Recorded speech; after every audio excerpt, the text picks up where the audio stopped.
도망합니다. 기도하겠습니다. 하나님 아버지 감사합니다. 이 시간 우리가 하나님의 말씀 앞에 섭니다.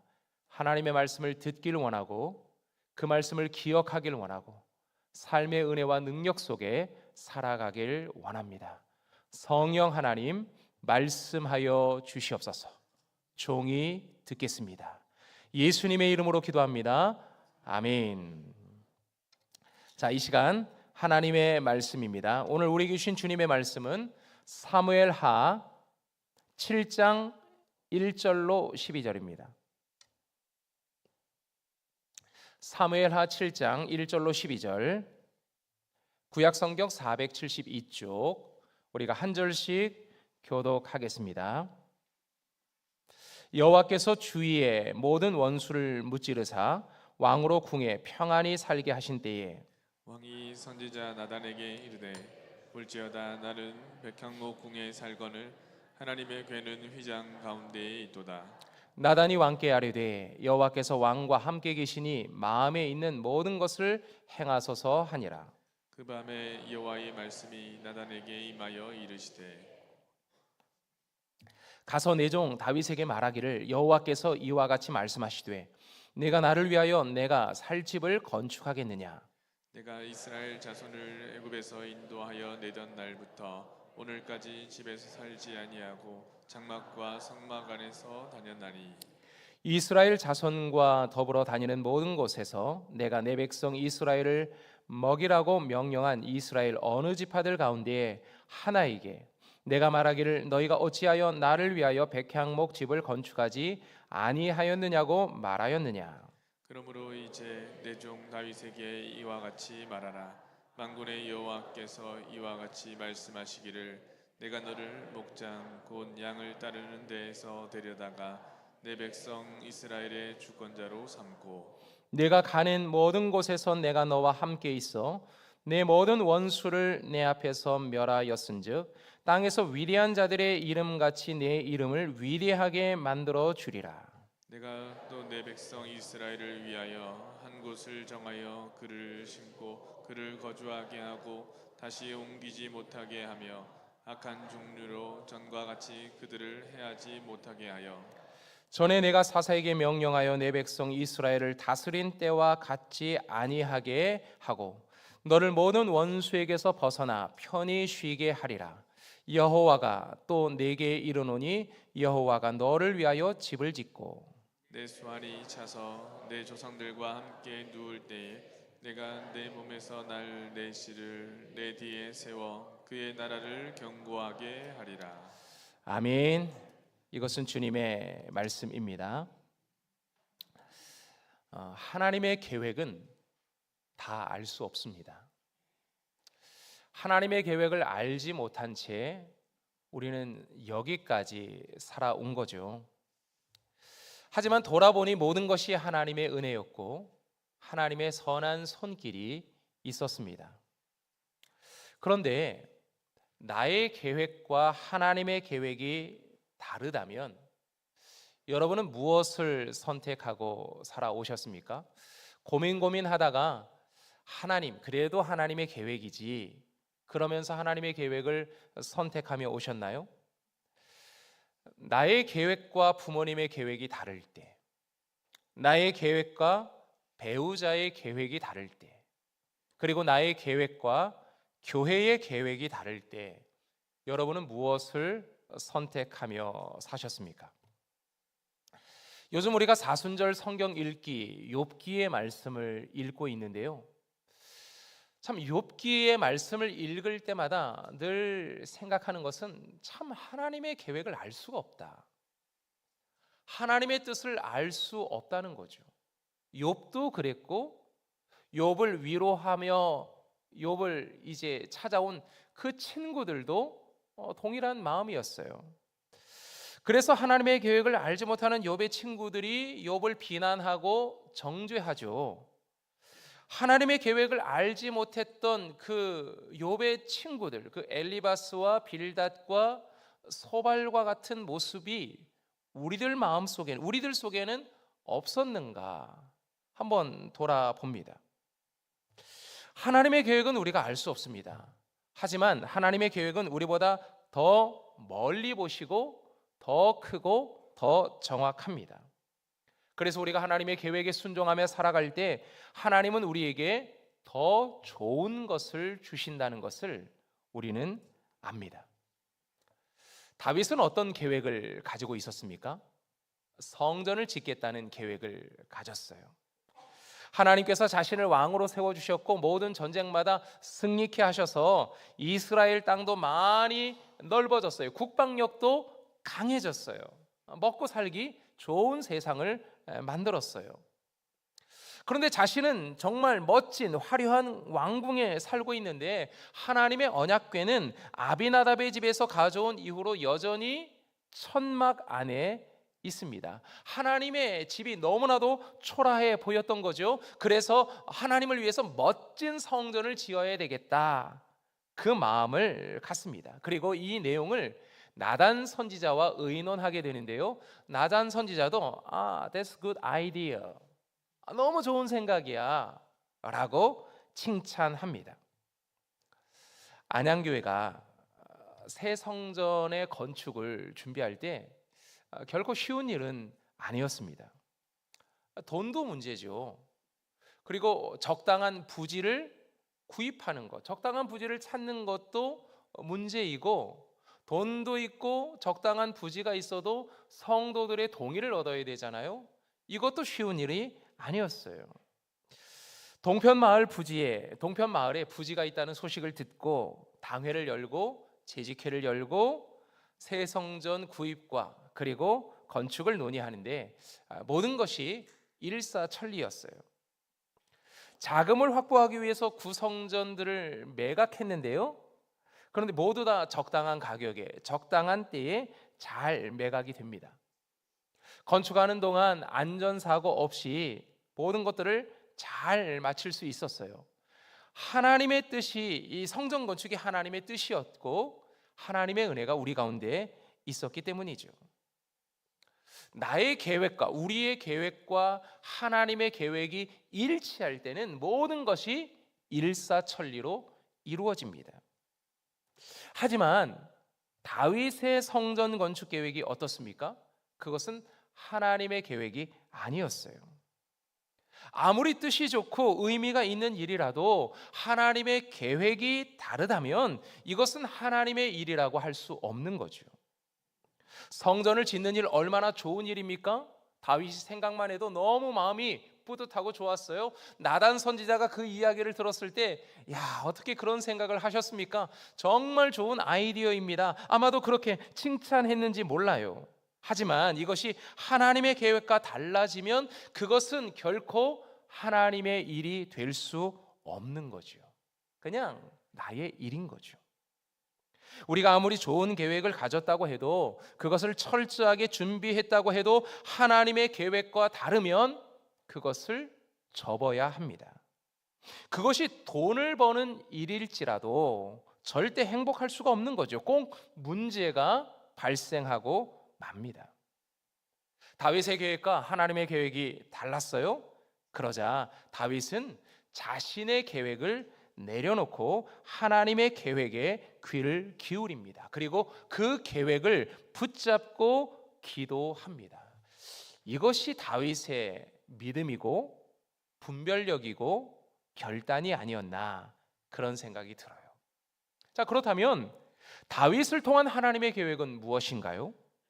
하나님은 다윗을 통해서 무엇을 하기를 원하시는가요? 오늘 우리가 읽었던 이 본문의 내용 속에서는 세 가지를 이야기하고 있는데, 하나님은 다윗을 통해서 성전 건축이 아니라 오히려 그의 이름을 위대하게 만들어줄 계획을 가지고 계십니다. 그리고 그의 삶을 평안하게 이끌어갈 계획을 가지고 계시고, 그의 집과 나라와 왕권이 견고하게 세워지고 영원히 지켜지겠다, 이 계획을 하나님이 가지고 계시면서 그 계획을 이제 다윗에게 발표하시는 거예요. 여러분, 9절의 말씀을 보십시오. 하나님의 첫 번째 계획이 나오는데요. 내 이름을 위대하게 만들어 주리라. 내 이름을 위대하게 만들어 주는 것, 이것이 하나님의 계획이었어요. 하나님의 마음, 하나님의 뜻은 성전에 있지 않았어요. 그 건물에 있지 않았어요. 당신이 머물러 있는 그 성전, 그 자리가 화려한 성전이냐 천막이냐, 하나님에게는 그것은 중요하지 않았어요. 하나님의 관심은 누구에게 있었느냐? 다윗에게 있었던 거죠.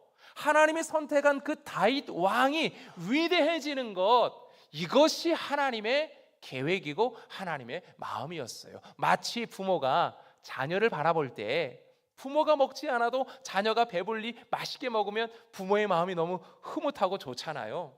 자녀가 잘 되잖아요. 그럼 어떤 마음이 듭니까? 우리 자녀의 이 기쁜 소식을 누구를 만나서 누구에게 자랑을 하지? 막 입이 근질근질하고, 어떤 사람 만나면 밥을 사면서 차를 사면서까지 그 자랑거리 이야기하느라고 그냥 시간을 보내고 싶은 것이 부모의 마음 아닙니까? 아버지 하나님의 마음이 이랬어요. 우리 하나님의 마음이 다윗을 위대하게 만들어주고 싶다. 이것이 주님의 마음이었던 거지요. 하나님이 이것을 어떻게 이루십니까?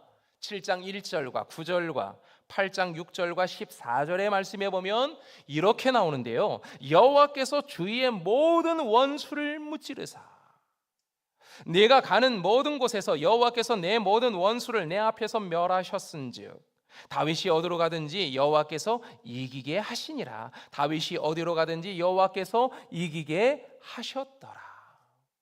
다윗은 왕입니다. 그는 이스라엘을 대표해서 전쟁터에 나가야 될 사람입니다. 모든 전쟁마다 싸워야 하는 거죠. 끊임없이 이스라엘을 침략해 들어오고 이스라엘의 농산물을 약탈해가는 그 민족들과 싸워야 되는 거예요. 이것이 왕으로서의 책임이고 역할이었던 거죠. 그런데 그 모든 싸움에서 그가 어떻게 합니까? 승리하게 됩니다. 하나님이 그와 함께 하셔서 모든 싸움마다 승리하게 됩니다. 이것을 통해서 다윗이 위대해지는 거죠. 이스라엘 백성들 사이에서 위대해지는 것뿐만 아니라 여러 주변 나라 열방들 사이에서도 다윗의 이름이 전해지지 않았겠습니까? 이것이 하나님의 계획이셨어요. 하나님의 계획은 아담에게서부터 시작되었고 아브라함을 거쳐서 다윗에게까지 왔고 그리고 오늘 우리에게까지 흘러왔습니다. 하나님은 우리에게 관심이 있으세요. 하나님은 여러분에게 관심이 있다는 거죠. 여러분을 바라보면서 여러분을 위대하게 만들고 싶어 하십니다. 우리의 자녀들도 중요한 인물로, 빛나는 인물로 만들고 싶어 하시는 거죠. 그 방법이 뭡니까? 오늘 9절의 말씀을 새번역 성경으로 한번 보도록 하겠습니다. 나는 네가 어디로 가든지 언제나 너와 함께 있어 내 모든 원수를 내 앞에서 물리쳐 주었다. 나는 이제 내 이름을 세상에서 위대한 사람의 이름과 같이 빛나게 해주겠다. 이것이 하나님의 계획, 하나님의 마음인 거죠. 하나님이 우리와 함께 하실 때 우리는 빛나는 인생이 되고 위대한 인생이 됩니다. 왜요? 하나님은 빛이시기 때문입니다. 우리 안에 있는 모든 어려움을 물리쳐낼 수 있는 빛 되신 분이 우리 주님이시기에, 주님이 우리 안에 계시면, 주님이 우리와 함께 계시면 우리는 빛나는 인생이 되고 위대한 인생이 됩니다. 여러분, 다이아몬드와 우리가 날마다 이제 어렸을 때 많이 썼던 연필심, 흑연, 내 차이는 뭘까요? 이 다이아몬드와 이 연필심, 흑연의 차이가 뭔가요? 일단 가격의 차이가 나죠. 엄청난 가격의 차이가 납니다. 연필은 늘 들고 다닐 수 있지만 다이아몬드는 결혼할 때 받을까 말까한 엄청난 가치가 있는 거죠. 그런데 여러분 아십니까? 이 다이아몬드와 이 흑연이 똑같은 원소, 탄소로 이루어졌다는 거 아십니까? 처음에 구성되는 이 물질이 같은 물질이에요. 그런데 하나는 탄소가, 하나는 연필심이 되었고 하나는 다이아몬드가 되었어요. 그 차이가 뭘까요? 다이아몬드는요, 지하 150에서 250km 부근에서 만들어지고 5만에서 6만의 높은 기압과 1300에서 1800도의 높은 온도 속에서 만들어집니다. 이 정도의 높은 온도와 엄청난 압력으로 탄소 원자는 다이아몬드로 변하게 됩니다. 하지만 여러분, 이것이 조금만 더 높은, 조금만 더 얕은 곳, 지상으로부터 조금만 더 얕은 곳에 있으면 압력이 낮아져서 이것은 다이아몬드를 이루지 못하고 흑연, 연필심이 되는 거예요. 그리고 이것이 조금 더 깊은 곳으로 내려가면 온도가 너무 높아서 탄소가 녹아버린다고 합니다. 그래서 이렇게 다이아몬드라는 광물이 형성되잖아요. 그런데 이 광물을 가리켜 우리는 보석이라고 말하지 않아요. 광물을 발견했다고 해서 그것을 우리가 달고 다니진 않아요. 이것은 단지 광물에 불과한 거죠. 이것이 보석이 되려면 어떻게 해야 되죠? 세밀한 세공이 필요합니다.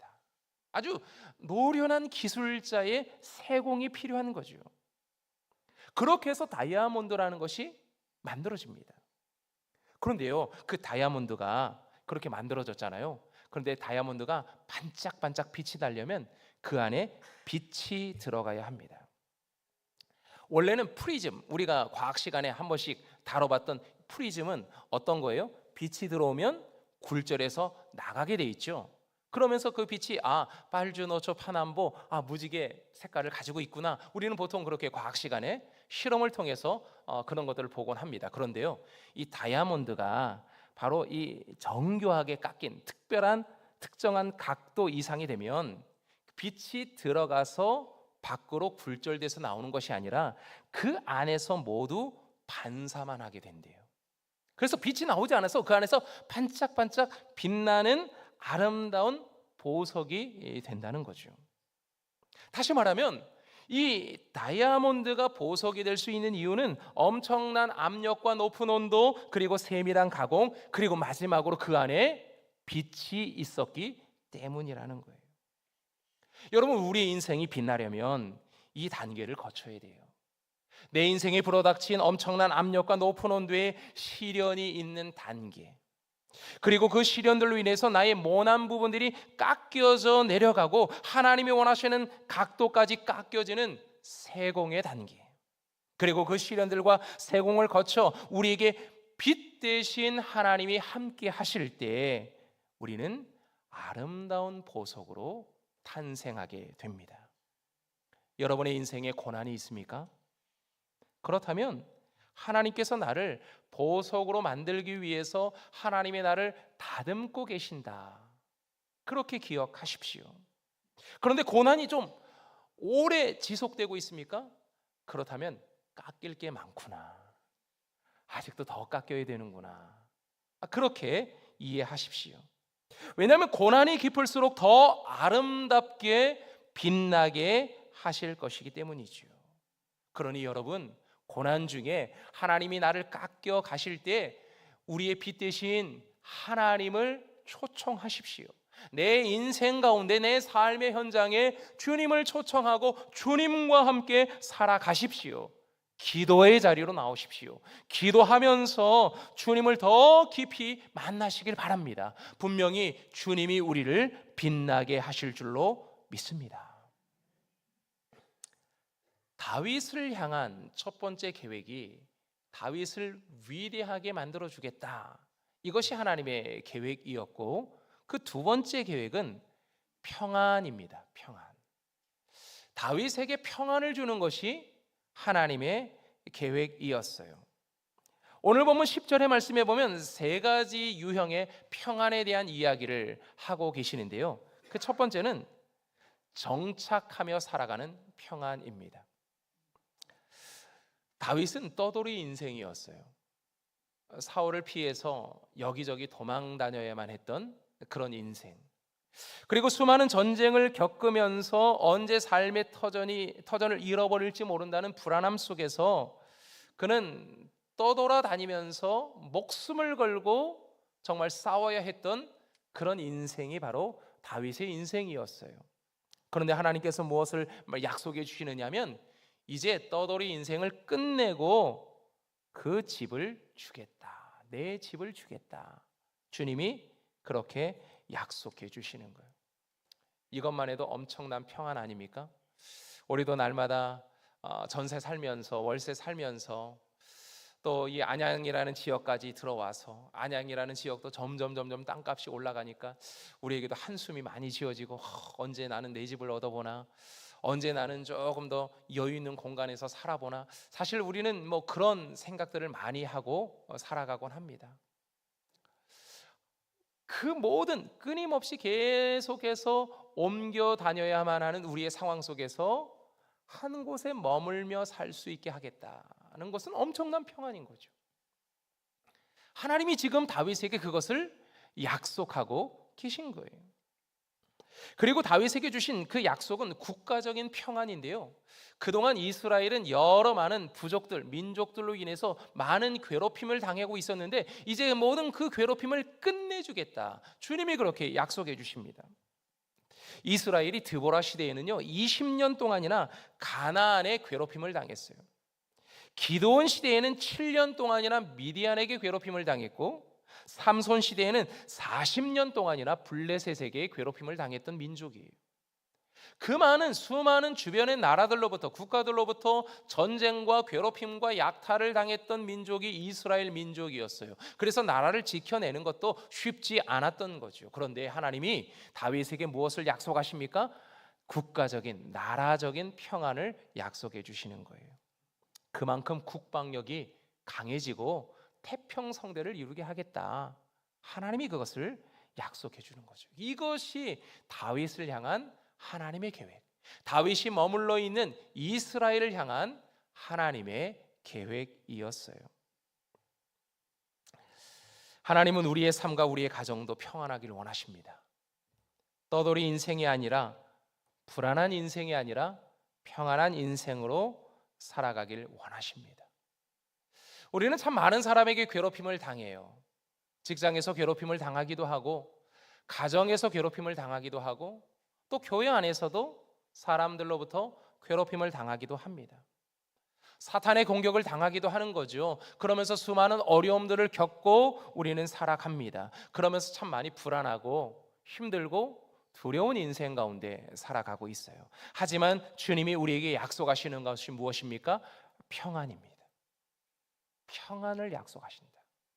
예수 그리스도의 십자가의 고난과 그 죽음, 그리고 부활, 무덤을 열고 일어난 그 부활의 능력으로 주님이 우리에게 주시는 약속은 무엇이냐?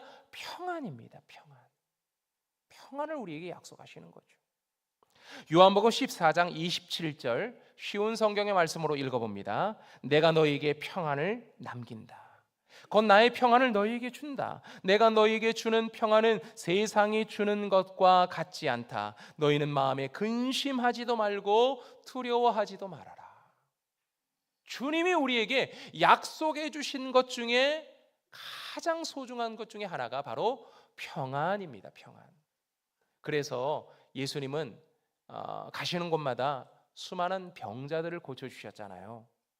두려움 속에, 한숨 속에 살아가는 수많은 이들을 고쳐주신 분이 바로 예수 그리스도입니다. 왜요? 그들의 삶에 평안을 주시기 위해서,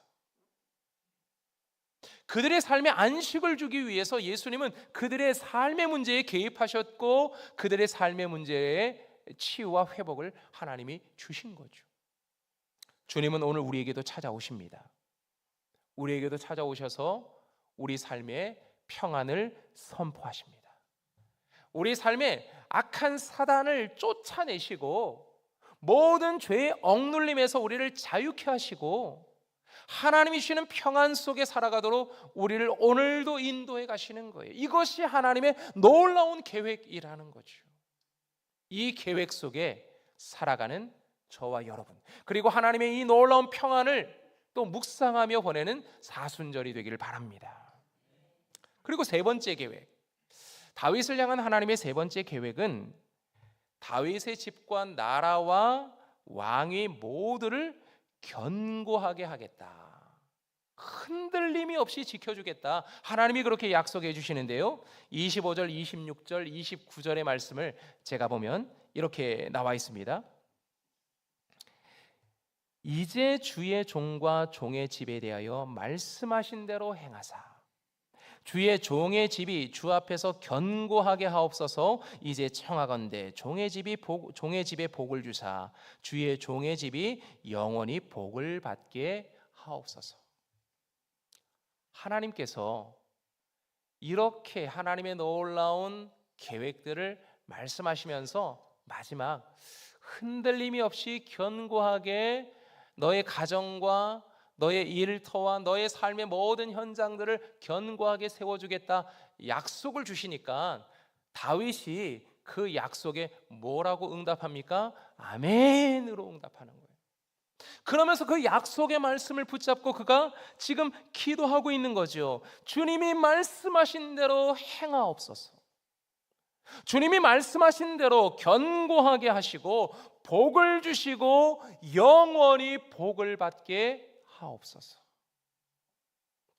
여러분, 하나님의 약속은 우리의 기도의 확신이 됩니다. 우리가 기도할 수 있게 되는 거예요. 여러분 27절의 말씀을 보십시오. 27절 앞에 말씀은 준비하지 않았는데요. 27절의 말씀에 보면 하나님이 그렇게 약속의 말씀을 주시잖아요. 끝부분에 그가 이렇게 이야기합니다. 주의 종이 이 기도로 주께 간구할 마음이 생겼나이다. 무슨 말씀입니까? 하나님이 약속의 말씀을 던져주셨잖아요. 그러면 아멘으로 받아들이면서 하나님 약속하셨죠? 제가 이제부터 하나님 앞에 이 약속의 말씀을 붙잡고 기도하겠습니다. 기도할 테니까 하나님 이 약속의 말씀을 주의 종의 집에 이루어 주십시오. 약속하신 대로 복을 허락해 주십시오. 그는 그렇게 하나님 앞에 기도한 거예요. 하나님 잊어버리면 안 됩니다. 하나님은 잊어버리는 분이 아닌데 하나님 이 약속하신 말씀을 절대 잊어버리면 안 됩니다. 그러니 제가 오늘도 이 약속의 말씀을 붙잡고 기도합니다. 하나님 기억해 주십시오. 다윗이 그렇게 하나님 앞에 기도하러 들어간 거예요. 그랬더니 어떤 일들이 일어나느냐? 이스라엘이 다윗 이후에 솔로몬 이후에 남북으로 갈라지면서 수많은 왕들이 등장하게 되는데 그 수많은 왕들이 다윗의 길로 가지 않고 어떤 길로 갑니까? 여로보암의 길로 가고 아합의 길로 가서 죄와 우상에 빠진 이스라엘 백성들의 모습을 성경은 여지없이 보여주는데 그때마다 하나님이 어떤 마음이냐? 야 당장 이 나라를 그냥 망하게 하고 싶다. 그런 마음이 들어도 다윗은 그때마다 누구를 기억했느냐? 하나님은 그때마다 누구를 기억하셨느냐? 다윗을 기억했다는 거예요. 자, 역대하 21장 7절입니다. 역대하 21장 7절에 이렇게 말씀하죠. 여호와께서 다윗의 집을 멸하기를 즐겨하지 아니하셨음은 이전에 다윗과 더불어 언약을 세우시고 또 다윗과 그의 자손에게 항상 등불을 주겠다고 말씀하셨음이더라. 아멘. 하나님은 우리에게도 동일하게 말씀합니다. 우리를 견고하게 세워주겠다. 흔들림이 없이 세워주겠다. 강하게 하겠다. 하나님은 우리에게도 동일하게 말씀해 주시는 거예요. 자, 베드로전서 5장 10절의 말씀을 우리 같이 한번 읽어봅니다. 시작. 모든 은혜의 하나님 곧 그리스도 안에서 너희를 부르사 자기의 영원한 영광에 들어가게 하신 이가 잠깐 고난을 당한 너희를 친히 온전하게 하시며 굳건하게 하시며 강하게 하시며 터를 견고하게 하시리라. 아멘. 자, 우리 하나님이 우리를 어떻게 하신다고요? 잠깐 고난을 당한 우리들, 인생을 살아가면서 인생은 곤욕이고 결혼해서 살아가는데 이게 쉽지 않고 직장 생활도 왜 이렇게 힘들고 어려운지, 아니 돈의 노예가 되지 않으려고 참 많이 애를 쓰는데 돈이 있어야 뭐 돈을 쓰지 그래도 뭐 이러면서 참 힘들고 어렵게 살고 있는 우리 모두에게 주님이 뭐라고 말씀하시느냐? 온전하게 하시고 굳건하게 하시고 강하게 하시고 터를 견고하게 하시리라. 아멘. 여러분 이 말씀이 들려지면 여러분 어떻게 하십니까? 아멘입니다. 아멘. 아멘인 거죠. 아멘. 여러분 아멘이라는 말이 왜 중요한지 아세요? 사람이 마음으로 믿어 의에 이르고 입으로 시인하여 구원에 이른다. 성경은 분명히 이렇게 말씀하고 있어요. 입술의 열매가 구원의 열매로 나타나는 거죠. 내게 이루어지기를 소망하는 말씀이 선포되잖아요. 아멘입니다. 약속의 말씀이 선포되잖아요. 아멘입니다. 왜요? 그 약속의 말씀을 나에게 주셨는데 내가 아멘, 내 입으로 시인해서 구원에 이르는 거죠. 그 약속의 말씀이 내 삶에 그대로 이루어져 나가는 거죠. 그러니 우리는 아멘으로 응답을 하는 거예요. 그러면 이 약속의 말씀이 들렸어요? 그럼 어떻게 하셔야 됩니까? 다윗처럼 붙잡고 기도하는 거예요. 하나님, 내 인생은 왜 이렇게 힘들고 어려워요? 아니, 직장의 문을 좀 열어주세요. 아니, 하나님, 좀 이 질병의 문제를 좀 해결해 주세요. 하나님, 우리 자녀의 문제, 우리 가정의 문제가 한두 가지가 아니에요. 하나님, 이 모든 문제를 좀 해결해 주세요. 우리는 이렇게 하나님 앞에 기도할 때가 있는데요, 하나님, 우리의 기도는 여기에서 머물러 있으면 안 돼요. 우리의 절박한 상황을 누구보다도 잘 아시는 분이 하나님이십니다. 그죠? 그러니 우리의 기도는 이러한 고백뿐만 아니라 약속의 말씀에 대한 고백과 선포가 있어야 돼요. 그것을 확신하며 기도하는 것이 우리의 기도의 중심이어야 합니다. 여러분, 기도하는 엄마들 이번 주 토요일 날 시작이 되는데요, 기도하는 엄마들에서 중심적으로 하고 있는 내용 중에 하나가 뭔지 아십니까? 찬양이에요. 찬양. 우리 인생 가운데 베풀어 주신 하나님의 이름을 찬양하는 것이 중심이고, 감사가 중심이에요. 감사. 우리 자녀 맨날 속만 썩이고 아침에 일어나서 밥은 먹는 건지 아침에 일어나지도 않고 뭐 한나절 그냥 해가 중천에 떴는데 그때서야 간신히 일어나가지고 뭐 차려놓은 밥은 안 먹고 맨날 배달해서 먹고 속 터지죠. 그런 자녀들을 바라보면서 감사할 거리가 뭐가 있습니까? 그런데요, 기도하는 엄마들은 그럼에도 감사의 제목을 찾아내라고 그래요. 감사의 제목을 찾아내서 그 감사를 붙잡고 기도하라는 거죠. 왜요? 감사가 또 다른 감사를 낳고 감사가 기적이요 능력이 되기 때문에 그래요. 약속의 말씀을 붙잡고 감사하며 기도하는 거죠. 그 응답이 우리 가운데 있는 거예요. 다윗은 지금 그렇게 기도하고 있어요. 이렇게 기도하는 이유는 무엇입니까? 나의 계획은 내려놓고 나의 계획은 내려놓고 하나님의 계획을 붙잡고 하나님의 계획에 내 인생을 맡깁니다 라는 신앙의 고백 아닙니까? 이것이 오늘 다윗의 기도였고 다윗에게 주신 하나님의 계획이었어요. 여러분, 나의 수고와 노력이 하나님의 계획과 맞는지 여러분 끝까지 기도하셔야 됩니다. 여러분, 사업을 계획하고 있습니까? 내 사업이 하나님의 뜻과 하나님의 계획과 맞는지 기도하고 결정하셔야 됩니다. 어딘가 뭔가 중요한 투자를 지금 계획을 하고 있습니까? 큰 돈을 들여서 뭔가 투자할 계획을 가지고 있습니까? 그렇다면 하나님께 묻는 거예요. 하나님, 저는 이런 계획으로 이렇게 투자할 계획을 갖고 있는데 하나님의 계획은 어디에 있습니까? 묻는 거예요. 누군가를 만나서 연애하고 결혼할 계획을 가지고 있습니까? 뭐 그 사람이 가지고 있는 스펙, 학력, 집안 배경, 뭐 삶의 여유와 넉넉함, 모든 것들이 다 괜찮아 보이죠? 그러나 그 모든 것들이 하나님의 뜻과 하나님의 계획에 맞는지 기도하셔야 됩니다. 부모된 여러분들이 자녀의 인생을 놓고 이런 기도를 하셔야 되는 거예요. 우리가 기도할 때 하나님의 뜻과 하나님의 계획과 우리의 계획이 맞지 않으면 아무리 좋은 것이 우리 앞에 놓여져 있어도 그것들을 내려놓을 수 있어야 하는 거예요. 그럴 때 하나님이 내 인생을 책임져 주시는 거죠.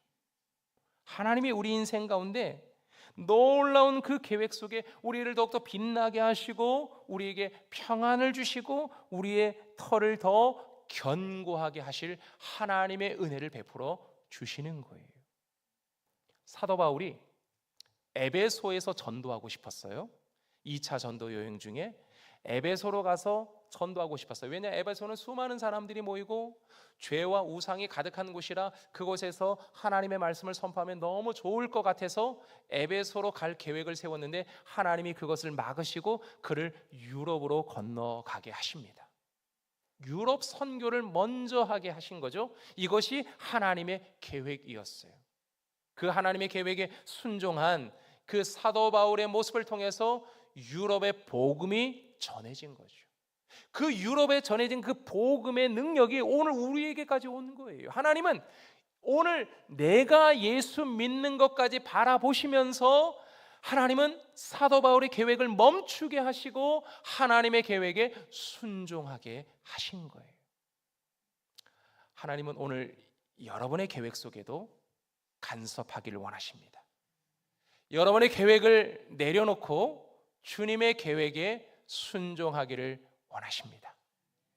그 주님의 부르심에 귀를 기울이며 순종할 수 있는 저와 여러분 되기를 원합니다.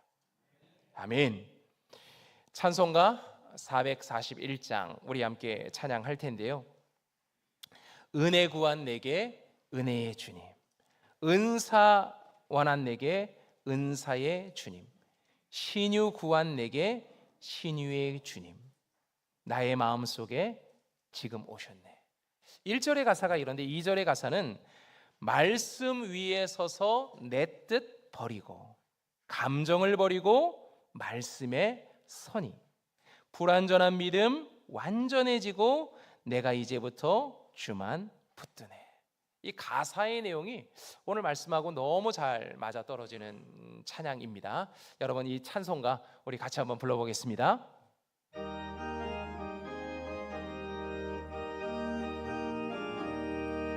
은혜 구한 내게 은혜의 주님, 은사 원한 내게 은사의 주님, 신유 구한 내게 신유의 주님, 나의 마음속에 2절입니다. 말씀 위에 서서 내 뜻 버리고 감정을 버리고 말씀에 서니 불완전한 믿음 완전해지고 내가 이제부터 3절입니다. 나의 모든 욕심 던져버리고 내가 염려하며 계획하던 것 믿고 기도하며 주께 맡기고 주의 뜻을 따라 나의 생명 되신 내 주 예수님 영원토록 모셔 내 기쁨 넘치네 믿음으로 닥칠 주께 던지고 끊임없이 주를 찬송하면서 전에 너를 위해 일해왔으나 이제 주만 위에 5절입니다. 나의 소망 되는 우주 예수님 이 세상에 다시 강림하겠네. 나의 등불 밝혀 손에 들고서 기쁨으로 주를 맞이하겠네.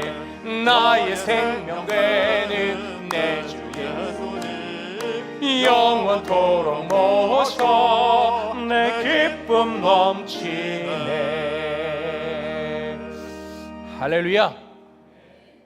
말씀 위에 서서 내 뜻 버리고 감정을 버리고 말씀에 선이 불완전한 믿음 완전해지고 내가 이제부터 주만 붙드네.